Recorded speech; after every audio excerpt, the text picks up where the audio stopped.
दोस्तों नमस्कार। हमारे YouTube चैनल एग्जाम अटेंशन पर आपका स्वागत है। आज हम लोग केंद्रीय अध्यापक पात्रता परीक्षा सीटेट उच्च प्राथमिक स्तर के विज्ञान प्रश्न का प्रैक्टिस करेंगे। आइए चलिए हम लोग देखते हैं।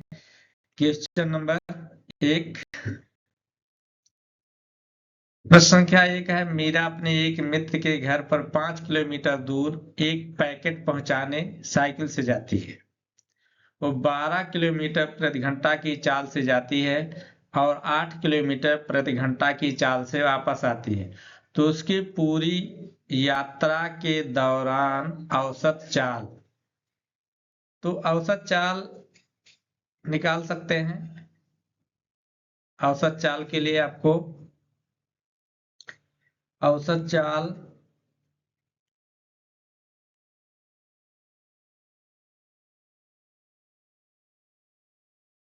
बराबर होता है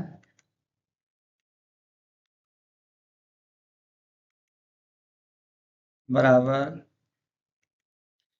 2 गुणे, दोनों चाल लिख दीजिए, 12 गुणे 8, और फिर दोनों चाल को आप जोड़ दीजिए। ठीक है, 12 प्लस 8। ठीक, अब ये हो जाएगा आपका 12 8 96 और दुना 192 हो जाएगा। 192 बटा हो गया 20, कितना 20। अब इसको 20 से अगर भाग दे देंगे तो आपका उत्तर हो जाएगा टोटल 9.6 किलोमीटर प्रति आवर। ठीक है, ये उत्तर हुआ, इसका विकल्प संख्या हुआ ए भी सही है। अगला प्रश्न देखते हैं। प्रश्न संख्या 2 है, निम्नलिखित में से किस समूह में केवल दूरी मापने की इकाइयां हैं। अब इसको देखिए, पहले ऑप्शन में मीटर, प्रकाश वर्ष और हर्ट्ज है। दूसरे में क्यूबिट, वर्ष, प्रकाश वर्ष।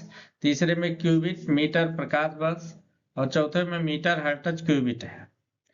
तो अब हमको देखना है कि कौन सा दूरी मापने की इकाई है। तो मीटर, प्रकाश वर्ष है लेकिन हर्ट्ज नहीं है। इसमें मीटर है, क्यूबिट है लेकिन हर्ट्ज नहीं है। अब दूसरे में क्यूबिट है, वर्ष है, वर्ष समय का हो जाएगा, प्रकाश वर्ष है। और तीसरा ऑप्शन ऐसा है कि जो सही होगा, क्योंकि इसमें क्यूबिट है और मीटर है और प्रकाश वर्ष, तीनों दूरी नापने की इकाई है। ठीक है, अब अगला प्रश्न देखते हैं।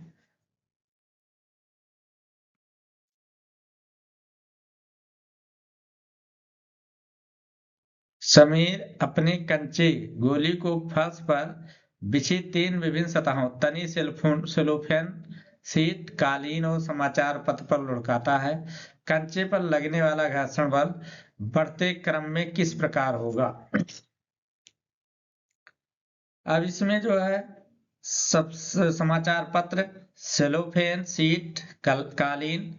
ऑप्शन नंबर 2 है समाचार पत्र, कालीन, सेलोफेन शीट।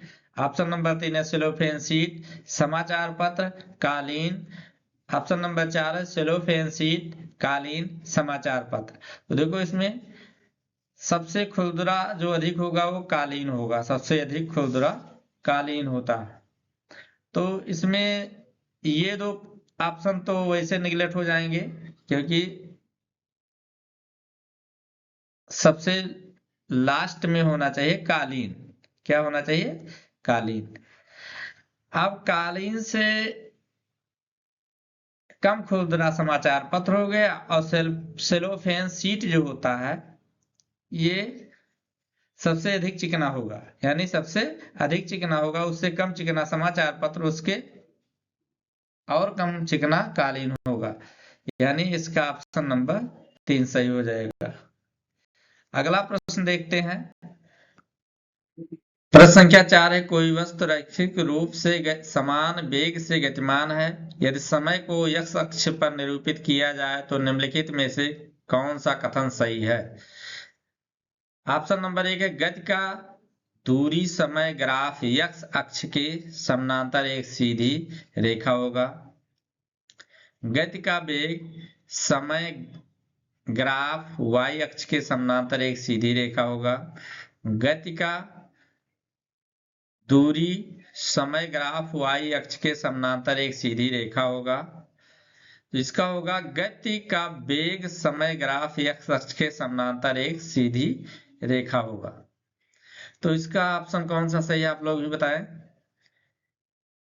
तो इसका ऑप्शन हो जाएगा सही ऑप्शन नंबर 4, यानी चाल बराबर या गति बराबर वेग बटा समय होता है, जो x अक्ष के समानांतर एक सीधी रेखा पर होगा। ठीक है, अगला प्रश्न देखते हैं, निम्नलिखित में से कौन सा पेट्रोलियम का उप उत्पाद नहीं है? तो पैराफिन मोम है, option number 2 Coke, option number 3 bitumen, option number 4 स्नेहक तेल। तो स्नेहक तेल भी पेट्रोलियम का उत्पाद है, बिटुमेन भी है, पैराफिन मोम भी है, लेकिन कोक नहीं है, क्योंकि कोक कोयला से प्राप्त होता है। ठीक है, अगला प्रश्न, अमन किसी बंद कमरे में एक प्लास्टिक की बोतल, एक लकड़ी का चम्मच और एक धातु का चम्मच रात भर रखता है। कमरे का ताप 30 अंश सेल्सियस है। सुबह वो तीनों वस्तुओं का ताप क्रमशः T1, T2 और T3 नोट करता है। निम्नलिखित में से किस संबंध की सबसे अधिक संभावना है? ऑप्शन नंबर 1 है T1 बराबर T2 बराबर T3, ऑप्शन नंबर 2 है T less than greater than T2 greater than T1, या फिर 3 है T1 is equal to T2 less than T3।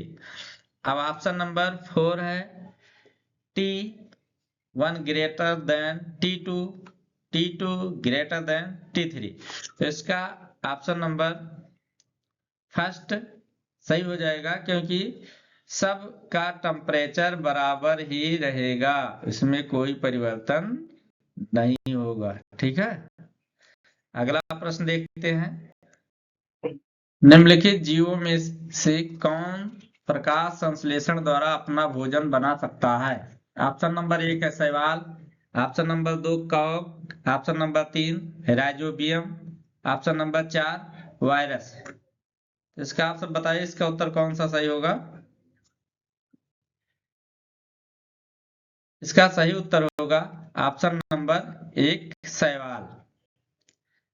अगला प्रश्न देखते हैं, प्रश्न संख्या 8, निम्नलिखित में से कौन सी विशेषताएं ध्रुवीय भालू को अत्यधिक ठंड की परिस्थितियों में अनुकूल बनाने में सहायता करती हैं? अब ऑप्शन नंबर 1 है सफेद बाल फर जो होते हैं, या चपटे पैर, त्वचा के नीचे वसा की परत। ऑप्शन नंबर 2 है सफेद बाल, लंबे मुड़े हुए नुकीले नाखून, त्वचा के नीचे वसा की परत। ऑप्शन नंबर 3 है सफेद बाल, चपटे पैर, बालों की परतें। ऑप्शन नंबर 4 है तीव्र गंध शक्ति, चपटे पैर, बालों की परतें। तो इसका ऑप्शन कौन सा सही होगा, आप लोग भी बताएं, गेस करिए। इसका ऑप्शन नंबर 2 सही होगा, सफेद बाल, लंबे मुड़े हुए नुकीले नाखून, त्वचा के नीचे वसा की परत। हम अगला प्रश्न देखते हैं, प्रश्न संख्या 9 है, दूध में निम्नलिखित में से कौन से पोषक तत्व पाए जाते हैं? Protein, calcium, vitamin D, protein, vitamin C, vitamin A, carbohydrate, vitamin C, लौह, प्रोटीन, लौह, विटामिन डी। तो एक बात याद रखिए, दूध में आयरन तो नहीं मिलते, दूध में आयरन नहीं मिलते हैं, इसलिए ये दोनों तो आपका गलत हो गया। और दूध में विटामिन सी भी नहीं मिलते, इसलिए ये भी गलत हो गई। अब क्या मिलता है? प्रोटीन, कैल्शियम और विटामिन डी, इसलिए ऑप्शन नंबर 1 सही हुआ। ठीक है, अगला प्रश्न देखते हैं, घावों पर रोगाण रोधक के रूप में लगाए जाने वाले बैंगनी रंग के विलयन में कौन सा अधातु होती है? Chlorine, option number 1। Option number 2 iodine, option number 3 है ब्रोमीन, ऑप्शन नंबर 4 है सल्फर। इसका सही उत्तर हो जाएगा आयोडीन। अगला प्रश्न देखते हैं। प्रश्न संख्या 11 है, वायु के संबंध में निम्नलिखित में से कौन सा कथन सही नहीं है? अब वायु में भार होता है, मृदा में वायु उपस्थित नहीं होती। ऑप्शन नंबर 3 जल चक्र में वायु की महत्वपूर्ण भूमिका होती है। ऑप्शन नंबर 4 वायु स्थान घेरती है। तो इसमें कौन सा सही होगा आप लोग बताएं, कमेंट करिए। वायु में भार होता है, ये सही है। जल चक्र में वायु की महत्वपूर्ण भूमिका होती है, बिल्कुल सही है। वायु स्थान घेरती है, बिल्कुल सही है। मृदा में वायु उपस्थित नहीं होती है, गलत है, क्योंकि मृदा में भी वायु उपस्थित होती है, इसलिए यही कथन सही नहीं है। ऑप्शन नंबर 2 सही हुआ। अगला प्रश्न देखते हैं। स्तंभ ए में दिए गए पाचन तंत्र के अंगों तथा स्तंभ बी में दिए गए उनके कार्यों का सही मिलान कौन सा है? जहां प्रोटीन पाचन आरंभ होता है, फिर जहां पित्त रस संचित होता है, छोटी आंत में पाचक रस छोड़ता है, सबसे बड़ी ग्रंथि है। अब इधर लिखा है यकृत यानी लीवर, फिर बी है ऑप्शन अमाशय, फिर सी है पित्ताशय, फिर डी है अग्न्याशय। अब इसको आपको मिलान करके बताना है इसमें कौन सा उत्तर सही है। तो देखते हैं, चलिए। जहां प्रोटीन पाचन आरंभ होता है वो क्या है? अमाशय है। क्या है? अमाशय। क्या है? अमाशय। ठीक है। पित्त रस संचित होता है कहां पर? पित्ताशय में। छोटी आंत में पाचक रस छोड़ता है कौन? अग्न्याशय। और सभी लोग जानते हैं कि सबसे बड़ी ग्रंथि क्या है? सबसे बड़ी ग्रंथि क्या है? ये क्या है? सॉरी, ये लीवर है, लीवर है। क्या है? लीवर। तो इस तरह मिलाइए। ये के सामने, ये के सामने आएगा 4 और बी के सामने आएगा फर्स्ट और सी के सामने आएगा सेकंड और डी के सामने आएगा थर्ड। तो यानी ऑप्शन नंबर 2 सही हुआ। ऑप्शन नंबर 2 सही हुआ। ठीक है। अगला प्रश्न देखते हैं। प्रश्न संख्या 13, कोशिका के विषय में निम्नलिखित में से कौन सा कथन सत्य है? ऑप्शन नंबर 1 है सभी कोशिकाएं गोलाकार की होती हैं। ऑप्शन नंबर 2 है किसी ऊतक की कोशिकाओं की संरचना समान होती है। ऑप्शन नंबर 3 किसी सुव्यवस्थित जीव में कोशिकाओं का आकार समान होता है। ऑप्शन नंबर 4 सभी कोशिकाओं में केंद्रक होता है। तो कौन सा कथन सत्य है, इसको आप लोग बताएं। ऑप्शन नंबर 2 सही होगा, किसी ऊतक की कोशिकाओं की संरचना समान होती है। अगला प्रश्न देखते हैं। निम्नलिखित में से किसका उसके जनन की विधि से सही मिलान किया गया है? आप स्तंभ नंबर 1 है ईस्ट, आलू, शैवाल, कवक। और स्तंभ नंबर 2 है कायिक परिवर्धन, बीजाणु निर्माण, खंडन, मुकुलन। तो इसका आप लोग बताइए कौन सा सही होगा। ईस्ट जो होता है,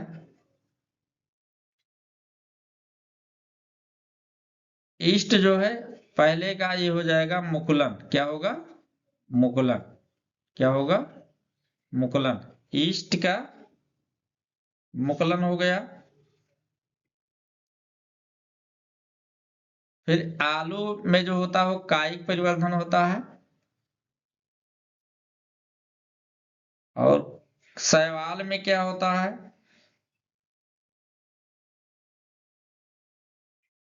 शैवाल में खंडन होता है। और कवक से बीजाणु निर्माण होता है। बीजाणु निर्माण होता है। इसलिए इसका ऑप्शन नंबर 1 सही हो गया। ऑप्शन नंबर 1 सही हुआ। ठीक है। अगला प्रश्न देखते हैं। प्रश्न संख्या 15 है, निम्नलिखित में से कौन सा ऐसे पदार्थ ओजोन परत के क्षय के लिए उत्तरदायी है? तो ऑप्शन नंबर 1 कार्बन डाइऑक्साइड और carbon monoxide, option number 2 chlorofluorocarbon की, ऑप्शन नंबर 3 है अम्ल वर्षा है, ऑप्शन नंबर 4 मीथेन और कार्बन डाइऑक्साइड है। तो इसका कौन सा ऑप्शन सही है आप लोग बताएं जरूर। बहुत आसान क्वेश्चन है, सब लोग लगभग जानते होंगे। इसका उत्तर हुआ ऑप्शन नंबर 2 क्लोरोफ्लोरोकार्बन। ठीक है, अगला प्रश्न देखते हैं। प्रश्न संख्या 16, निम्नलिखित में से कौन सा समूह संक्रामक रोगों को दर्शाता है? ऑप्शन नंबर 1 है रक्ताल्पता, स्कर्वी, अतिसार, हैजा। ऑप्शन नंबर 2 टाइफाइड, मलेरिया, रक्ताल्पता, स्वाइन फ्लू।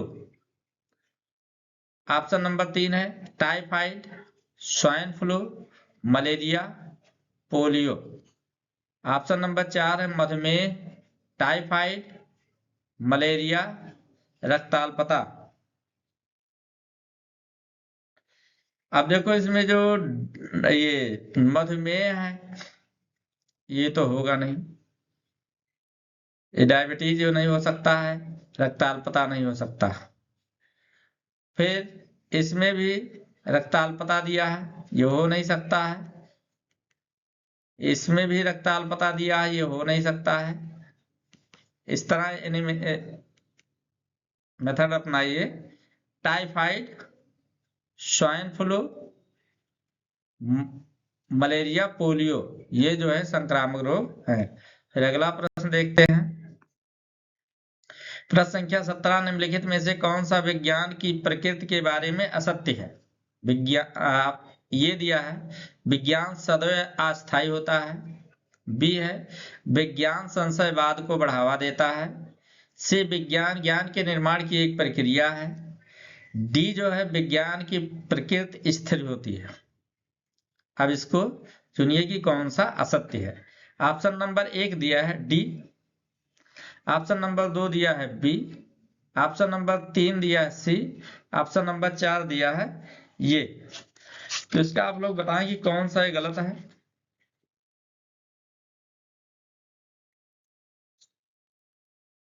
ऑप्शन नंबर ये सही है, क्योंकि जो डी लिखा है विज्ञान की प्रकृति स्थिर होती है, तो ये गलत दिया है। विज्ञान की प्रकृति सदैव अस्थिर होती है।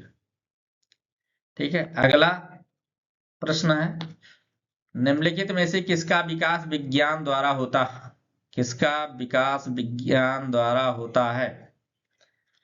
अब ऑप्शन नंबर ये है, सॉरी ऑप्शन नहीं है, कथन 1 है समानता, कथन बी है वैज्ञानिक अभिवृत्ति, कथन सी है वैज्ञानिक दृष्टिकोण, कथन डी है स्थिर मानसिकता। अब इसके ऑप्शन दिए हैं, ऑप्शन नंबर 1 है ये और डी, ऑप्शन नंबर 2 है B C D, option number 3 है ये बी सी, ऑप्शन नंबर 4 है सी और डी, सी और डी।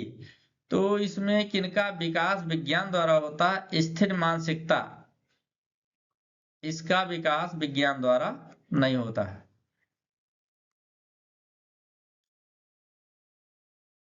ये निष्पक्षता समानता का मतलब निष्पक्षता होता है, निष्पक्षता भी निष्पक्षता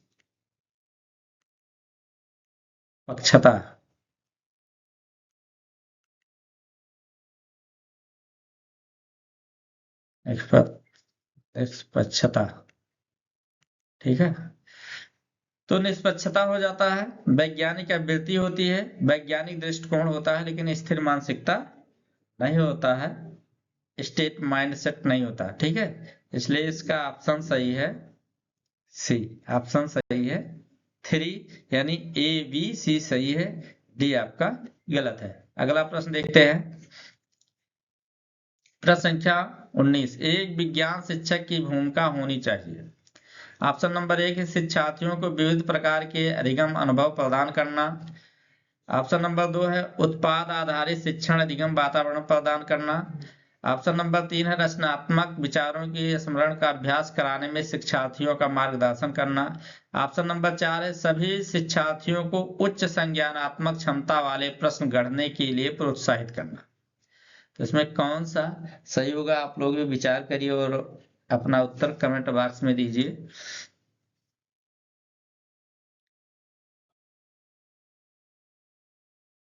ऑप्शन नंबर 1 इसका सही होगा, शिक्षार्थियों को विविध प्रकार के अधिगम अनुभव प्रदान करना, यही आपका सही होगा।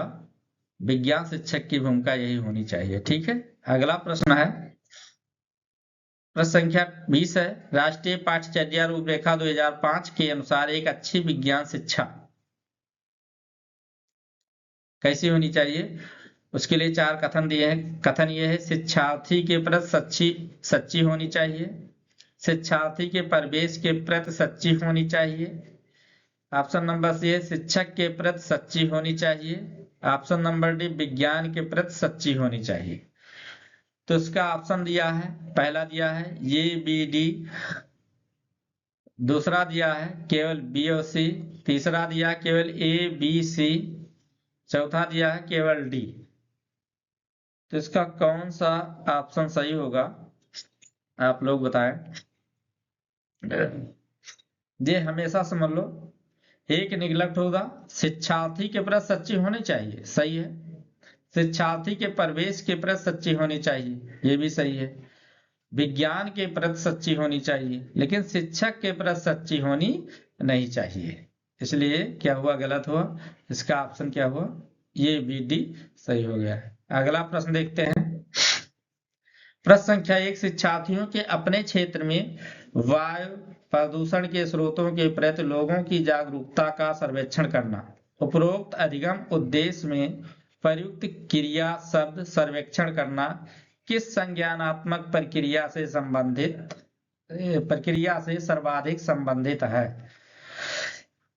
तो इसका ऑप्शन दिया है, नंबर 1 स्मरण करना, नंबर 2 बोध करना, नंबर 3 सृजन करना, नंबर 4 अनुप्रयोग करना। सर्वेक्षण करना का किस संज्ञानात्मक प्रक्रिया से सर्वाधिक संबंधित है, तो ये होगा बोध करना, अंडरस्टैंडिंग, अंडरस्टैंडिंग। ठीक है, अगला प्रश्न देखते हैं, प्रश्न संख्या 22, निम्नलिखित में से कौन सी रणनीति विज्ञान के शिक्षण अधिगम में शिक्षार्थियों को सम्मिलित करने के लिए सर्वाधिक उपयुक्त है। ऑप्शन नंबर 1 है विज्ञान की पुस्तक पढ़ना। ऑप्शन नंबर 2 है शिक्षार्थियों की कठिनाइयों को स्पष्ट करना। ऑप्शन नंबर 3 है सर्वप्रथम शिक्षार्थियों को अधिगम में जोड़ने पर कार्य करना। ऑप्शन नंबर 4 है समूह मूल्यांकन करने के लिए शिक्षार्थियों को प्रोत्साहित करना। अब इसमें कौन सा ऑप्शन सही है, बताएं।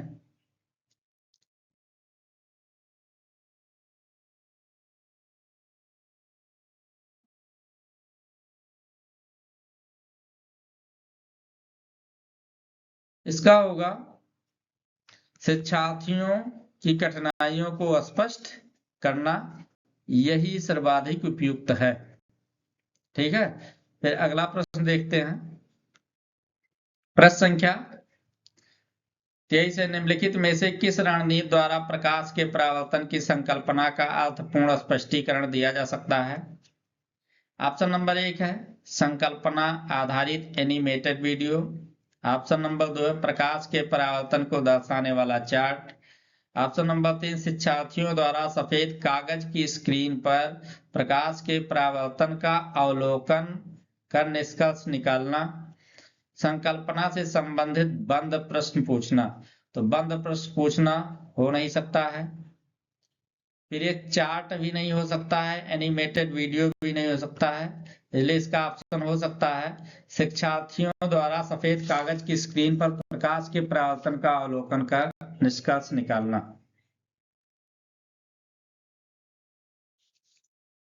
अगला प्रश्न है, विज्ञान में क्षेत्र भ्रमण क्यों महत्वपूर्ण माना जाता है। ऑप्शन नंबर 1 है यह शिक्षार्थियों को हाथों से करके सीखने का अनुभव प्रदान करता है। ऑप्शन नंबर 2 है इसका संचालन आसान होता है। ऑप्शन नंबर 3 ये विज्ञान की जानकारी एकत्र करता है। ऑप्शन नंबर 4 ये शिक्षार्थियों में परिश्रम की आदत विकसित करता है। तो ये शिक्षार्थियों में परिश्रम की आदत विकसित करता है, ये गलत हो गया, आदत की कोई बात नहीं है। ये विज्ञान की जानकारी एकत्र करता है भ्रमण से, ऐसा कोई बात नहीं है। इसका संचालन आसान होता है, ये भी कोई बात नहीं है। ये शिक्षार्थियों को हाथों से करके सीखने का अनुभव प्रदान करता है, यही सबसे सही उत्तर होगा। ऑप्शन नंबर ये सही है। अगला प्रश्न देखते हैं, प्रश्न संख्या 25, निम्नलिखित में से कौन से साधन शिक्षार्थी केंद्रित आकलन के लिए हैं? ये कथन है पोर्टफोलियो, बी है अवधारणा मानचित्र, सी है पेपर पेंसिल परीक्षा, डी है जर्नल लेखन। इसमें साधन शिक्षार्थी केंद्रित आकलन कौन सा सही होगा, तो इसको बताइए। इसमें पेपर पेंसिल परीक्षा तो नहीं होगा, बाकी सब हो सकते हैं। पोर्टफोलियो भी हो सकता है, उदाहरण मानचित्र चित्रण हो सकता है, जर्नल लेखन हो सकता है। तो जिसमें सी ना हो वही आपका सही है, तो सी इसमें भी है, ये भी गलत हो जाएगा, ये भी गलत हो जाएगा, और ये भी गलत हो जाएगा, और ये भी, ये आपका दो सही हो जाएगा। इस तरह विलोपित करके भी आप उत्तर ला सकते हैं अगर एक आपका सही हो जाए कथन वाले में। तो अगला प्रश्न है, प्रश्न संख्या 26, विज्ञान में सीखने के रूप में आकलन का अर्थ है रचनात्मक आकलन, योगात्मक आकलन, स्वमूल्यांकन, सत्र आकलन। तो सीखने के रूप में आकलन जो होता है वो सत्र आकलन तो होगा नहीं, योगात्मक आकलन भी नहीं होगा, रचनात्मक आकलन भी नहीं होगा, तो क्या होगा, अब आप लोग समझ गए होंगे, होगा स्वमूल्यांकन। इसलिए ऑप्शन नंबर 3 सही होगा। अगला प्रश्न देखते हैं, प्रश्न संख्या 27 है, अमृता एक विद्युत परिपथ स्थापित करने का प्रयास कर रही है, उसके पास संयोजक तार कम पड़ गए हैं। परिपथ पूरा करने के लिए वो निम्नलिखित में से किस पदार्थ का उपयोग कर सकती है? मोटा धागा, स्टील का तार, कांच का छड़, रबड़ का पाइप। अब बताओ इसमें किसको पूरा कर सकती हो परिपथ जो बन जाए संयोजक तार कम पड़ गए? तो मोटा धागा तो हो नहीं सकता, आप समझ रहे हैं। कांच का छड़ भी, उसमें भी धारा प्रवाह नहीं हो सकता कुछ, रबड़ के पाइप में भी नहीं हो सकता है, तो ये क्या होगा, स्टील के तार में हो सकता है, इसलिए ऑप्शन नंबर 2 सही है। ठीक है, अगला प्रश्न देखते हैं, प्रश्न संख्या 28 है, सही कथन की पहचान कीजिए। अवतल दर्पण सदैव सीधा प्रतिबिंब बनाता है, अवतल दर्पण सदैव सीधा प्रतिबिंब बनाता है, अवतल दर्पण सीधा तथा उल्टा दोनों प्रकार का प्रतिबिंब बनाता है, उत्तल दर्पण सदैव उल्टा प्रतिबिंब बनाता है, उत्तल दर्पण सीधा तथा उल्टा दोनों प्रकार का प्रतिबिंब बनाता है। तो इसमें कौन सा कथन सही है?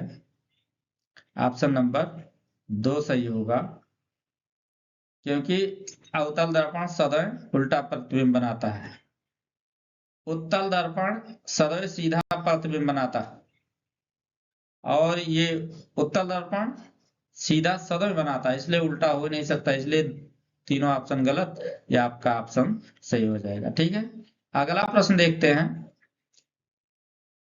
प्रश्न संख्या 29, चींटी के डंक में निम्नलिखित में से कौन सा अम्ल पाया जाता है? अब इसको तो बहुत पढ़े होंगे सब लोग, कहीं ना बहुत जगह मिला होगा।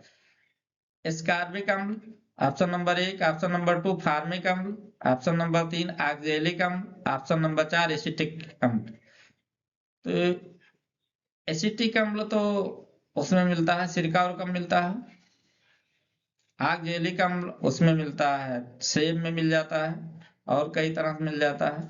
एस्कॉर्बिक अम्ल खट्टे नींबू संतरा इसमें मिल जाते हैं, और फार्मिक अम्ल केवल ऐसा जो है चींटी के डंक में पाए जाते हैं, इसलिए ऑप्शन नंबर 2 सही होगा। ठीक है, अगला प्रश्न है 30, किसी ईंधन के 3.7 किलोग्राम को पूर्णतः जलाने पर 1.665 गुणे 10⁻8 जूल ऊर्जा प्राप्त होती है। मानक इकाई के रूप में उस ईंधन का उष्मीय मान है। तो उष्मीय मान जो होता है, उष्मीय मान जो होगा, उष्मीय मान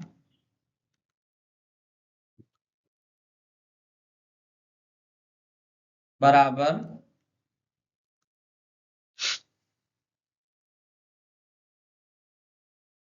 ऊर्जा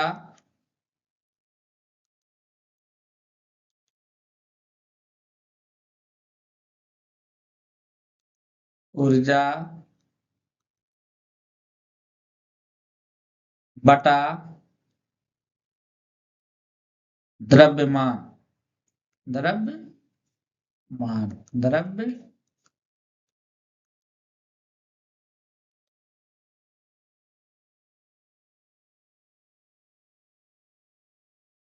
द्रव्यमान। अब देखो यहाँ पर ऊर्जा कितना है, ऊर्जा है 1.665 गुणे 10⁻8, ठीक है। अभी बटा हो गया आपका 3.7, 3.7। अब इसको भाग करेंगे तो आपको मिल जाएगा 45,000, 45,000, 45,000, ठीक है। तो इसलिए ऑप्शन इसका सही हुआ ये, ठीक है। आपको लगभग 30 मिनट में 30 क्वेश्चन कराए। अगर ये वीडियो आप लोग को अच्छा लग रहा है तो कमेंट बॉक्स में करिए किस टॉपिक पर आपको हम और वीडियो बना कर दें जिसमें कठिनाइयाँ हो रही हैं, ठीक है। आप मेरे साथ जरूर जुड़िए। मैं आशा करता हूँ कि इस विज्ञान और गणित आपको बहुत आसान हो जाएगा, बहुत आसान हो जाएगा। आप जो हमेशा 2-4 नंबर से पीछे रह जाते हैं वो आपका पूरा जरूर हो जाएगा, ठीक है। ओके, देखने के लिए आपको बहुत बहुत धन्यवाद।